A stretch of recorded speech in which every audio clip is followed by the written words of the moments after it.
அஸ்ஸலாமு அலைக்கும். Welcome to Shala's recipes. இன்றைக்கி நம்ம என்ன ரெசிபி பார்க்க போகிறோம்னா பாதாம் குக்கீஸ் தாங்க பார்க்க போகிறோம். ஓவன் இல்லாமல் ஈஸியான முறையில் கடாயில் எப்படி செய்யலான்னு பார்க்கலாம் வாங்க. ஒரு பேனில் 1/4 cup butter, 3/4 cup powder sugar,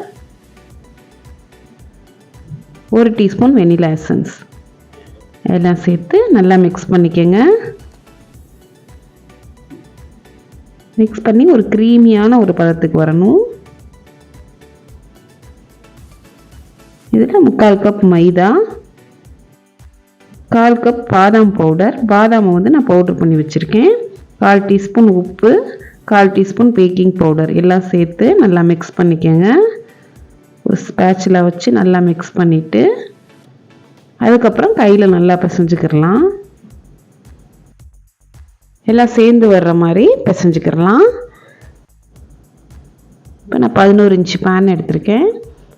இதில் கொஞ்சமாக ஆயிலோ பட்டரோ அப்ளை பண்ணிக்கோங்க. உங்கள்கிட்ட பேன் இல்லைன்னா நீங்கள் சின்ன பிளேட் கூட எடுத்துக்கிடலாம். ஒரு குக்கீஸ்க்கு தேவையான அளவு ஒரு சின்ன பாலை எடுத்து இந்த மாதிரி உருட்டிக்கோங்க.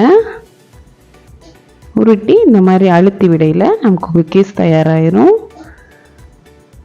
இப்போ ட்ரேயில் நம்ம அசம்பிள் பண்ணிவிட்டு மேலே ஒவ்வொரு பாதாம் வச்சிடலாம். ஒரு கனமான கடாய் எடுத்திருக்கேன் நான். அதில் ஒரு ஸ்டாண்ட் வச்சு மூடி வச்சுங்க. ஒரு 10 நிமிஷம் ஹை ஹீட்டில் சூடாகட்டும். இப்போ சூடாயிடுச்சு.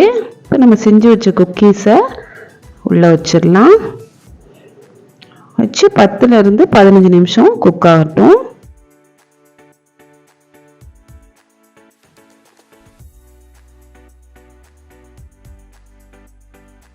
அவ்வளோதாங்க, குக்கீஸ் தயாராகிடுச்சு. வெறும் 15 நிமிஷத்துலேயே குக்கீஸ் ரெடி ஆயிடுச்சு.